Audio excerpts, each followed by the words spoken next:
ఇది శ్రీశైల మహాక్షేత్రానికి తూర్పు ద్వారంగా చెప్పబడేటువంటి త్రిపురాంతక క్షేత్రం. ఈ త్రిపురాంతక క్షేత్రం ఎంతో విశేషమైనది. అనేక యుగాల నుంచి కూడా ఉన్నటువంటి మహత్తరమైనటువంటి దివ్యాలయం. ఇక్కడ పరమేశ్వరుడు సాక్షాత్తు త్రిపురాంతకేశ్వరుడు, తారకాసురుడికి కొడుకులైనటువంటి త్రిపురాంతకులు తపస్సు చేసి 3 పురాలని సాధించి ఆ గాలిలో సంచరించి ఆ పురాల ద్వారా లోకానికంతటినీ కూడా వాళ్ళు వేధిస్తూ ఉన్నప్పుడు ఆ 3 పురాల్లో ఉన్నటువంటి వారందరినీ ఒక్కసారిగా పరమేశ్వరుడు సంహరించడం వల్ల త్రిపురాంతకేశ్వరుడు అని పేరు వచ్చింది. ఇక్కడ ప్రధానంగా ఈ యొక్క పానిమట్ట భాగం అంతా కూడా శ్రీచక్రాకృతిగా ఉంటుంది. దాని మీద ఆలయాన్ని నిర్మాణం చేయబడింది. ఇది రాక్షస నిర్మాణం అని చెబుతారు.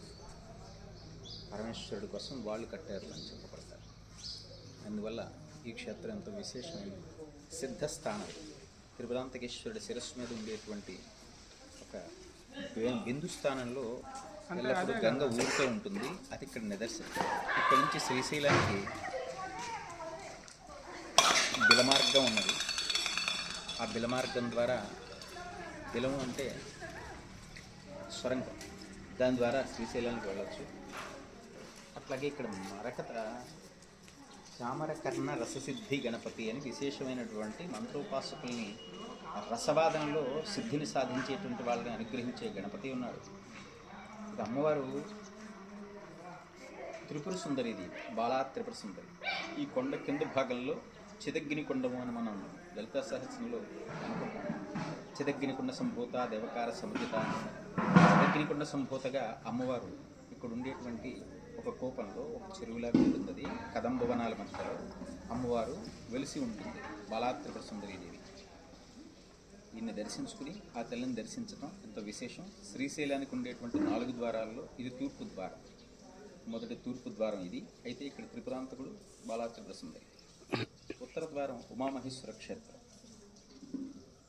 మహబూబ్ నగర్ నుంచి అటు నుంచి హైదరాబాద్ నుంచి వస్తున్నప్పుడు అక్కడ ఉంటుంది. అలాగే పశ్చిమ ద్వారం అలంపురం, బాలబ్రహ్మేశ్వరుడు జోగుల. దక్షిణ ద్వారం సిద్ధవటం, గడప దగ్గర ఉంటుంది, సిద్ధేశ్వరుడు. అట్లాగే ఈ 4 ద్వారాల్లో అమ్మవార్లతో కలిపి పరమేశ్వరుడు ఉంటాడు. ఆ లోపల ఉన్నటువంటి శ్రీశైలము మహాసిద్ధస్థానంగా చెప్పబడింది. దాంట్లో ఇది ఒక విశేషమైనటువంటి చోటు. ఈ త్రిపురాంతకేశ్వరుడు అనేటువంటి ఆయన ఇక్కడ ఈ శ్రీచక్ర సహితంగా ఉండే పరమేశ్వరుడికి నక్షత్రమాల ప్రదక్షిణం చేస్తారు. 27 ప్రదక్షిణాలు చేసినట్టయితే విశేషమైన కార్యక్రమాలు చేస్తే వచ్చే ఫలితం దోష నివృత్తి జరుగుతుంది ముందు ప్రధానంగా. అది ఈ స్థలంలో ఉండేటువంటి ప్రత్యేకమైనటువంటి విషయం. అది ఈ స్థలానికి ఉండేటువంటి పురాణం. ఆ పరమేశ్వర కటాక్షం వల్ల ఈరోజు దీన్ని దర్శించి ఆయన అనుగ్రహాన్ని పాత్రులయ్యాం.